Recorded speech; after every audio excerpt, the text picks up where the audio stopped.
మీ గురించి కొంతమంది కొన్ని అన్నారనమాట.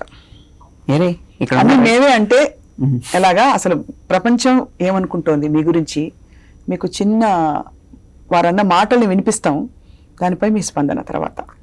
ఓకే, మొట్టమొదటి ఎవరో చూద్దాం. శ్రీరామ్ గారు హాయిగా అక్కడ కుర్చీలో కూర్చొని ఏం ఎరగని ఉడిపోయేలాగా నా మాటలు వింటున్నారు కదా. ఏం చేస్తున్నారండి, ఎలా దొరుకుతున్నాయండి, ఎలా ఎక్కడ దొరుకుతుంది మీకు ఈ టైం అని. నాకు బాగా ఇష్టమైన పాటల్లో ఏం సందేహం లేదు ఒకటని చెప్పి మీకు చాలాసార్లు షేర్ చేసుకున్నాను. అందులో ముఖ్యంగా నా కళ్ళల్లోకి వచ్చి నీ కళ్ళాపి చెల్లి ఓ ముక్కేసి వెళ్ళావే అన్న పదాలు ఎలా తట్టినాయండి మీకు, ఇంత రాక్షసంగా, ఇంత దారుణంగాను, అసలు మీరు మనిషేనా అని ఎలా తట్టింది అని. చూడ్డానికి వడ్రన్ పెట్టిలా ఉంటారు, ఎలా రాస్తున్నారు ఇటువంటి ఇంత మంచి పదాలతోటి. అందులోను అటువంటి మంచి పదాలు నా పాటకి పడటం అన్నది నేను అదృష్టంగా భావిస్తున్నానండి. One of the best friends. మీతోటి ఉన్న సాన్నిహిత్యం ఎప్పటికీ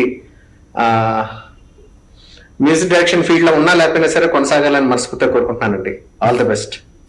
మొదటి స్పందన కళ్యాణి మాలిక్ గారి ద్వారా నాకు చాలా సంతోషంగా ఉందండి. ఎందుకంటే అందరు ఇండస్ట్రీలో ఖచ్చితంగా సంగీత దర్శకుడు అంటే వారికి ఆ స్థానం ఇచ్చి గౌరవం ఇచ్చి స్నేహం చేయడమే, కానీ పూర్తిగా ఆయన పాటలు రాస్తున్నప్పుడైనా రాయినప్పుడైనా కూడా ఒకేలాంటి ఆ స్నేహాన్ని కొనసాగించడం ఈయన ద్వారానే సాధ్యమైంది. కారణం ఏంటంటే చూడండి, ఆయన కల్మషం లేకుండా అసలు మనిషే కదా మీరని ఎలా మాట్లాడుతున్నారు, అంత రాక్షసంగా అంత ప్రాణాంతకంగా ఎలా తడుతున్నాయని అలా కల్మషం లేకుండా మాట్లాడతారనమాట. ఇప్పుడు మరొక వ్యక్తి మీ గురించి అన్న మాటలు ఒక్కసారి, ఆ తర్వాత అప్పుడు మీ ఎక్స్ప్రెషన్స్ చూడాలని మాకుంది. అవునా? హాయ్ అనంత్, నీ గురించి ఏం చెప్పాలి? మంచి హృదయం ఉన్నటువంటి విషయం ఉన్నటువంటి పాటలు కేర్ ఆఫ్ అడ్రస్ చెప్పాలా, సంస్కారం అని చెప్పాలా, నిగర్వం అని చెప్పాలా, మితభాషం అని చెప్పాలా, చిన్నతనంలోనే సరస్వదేవి కటాక్షం పుష్కలంగా పొందినవాడు అని చెప్పాలా.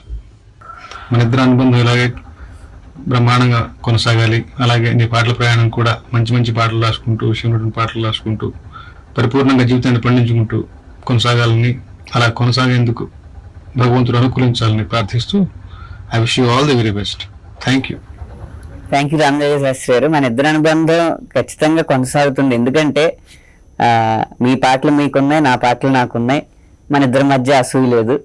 ఇది కొనసాగినంతకాలం మన అనుబంధం కొనసాగుతుంది. అదీ కాక అసూయ పుట్టే అవకాశం కూడా భవిష్యత్తులో లేదు. ఎందుకంటే పాటల రచయితల సంఖ్యకి రాయాల్సిన పాటలకి మధ్య అంతరం చాలా ఎక్కువ ఉంది.